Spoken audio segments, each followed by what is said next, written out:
ఉన్న బంగారాన్ని విడిపించి ఆ రోజు ఆన్లైన్ రేటుకే మేము కొంటాం. Sharma gold company. మంచు ఫ్యామిలీలో గొడవలు ముదిరి పాకాన పడ్డాయి. రియల్లో ఫైట్ చేసే మంచు హీరోలు రియల్ ఫైటింగ్ కు దిగారు.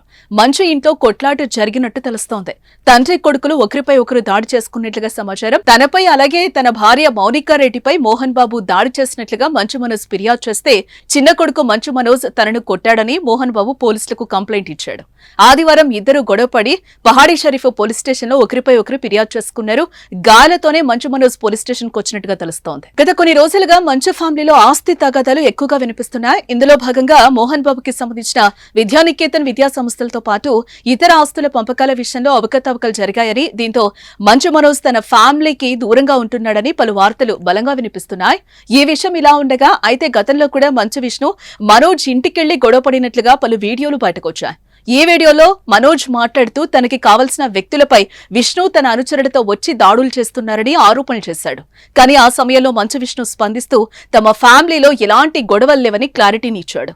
ఇప్పుడు మళ్లీ ఫిర్యాదుల విషయం బయటపడడంతో వివాదాలు ముదిరినట్లుగా తెలుస్తోంది. ఏదేమైనా ఇండస్ట్రీలో పెద్ద ఫ్యామిలీ, ప్రముఖ హీరోలుగా పేరొందిన మంచు ఫ్యామిలీ గొడవలు సినీ పరిశ్రమలో సంచలనం సృష్టిస్తున్నాయి. అయితే మోహన్ బాబు మనోజ్ మధ్య గొడవ జరిగినట్లు వార్తల్లో నిజం లేదని మోహన్ బాబు పెద్ద కుమారుడు విష్ణువుకి చెందిన టీం ఖండించింది. కానీ మోహన్ బాబు మనోజ్ మాత్రం ఎటువంటి ప్రకటన అయితే చేయలేదు.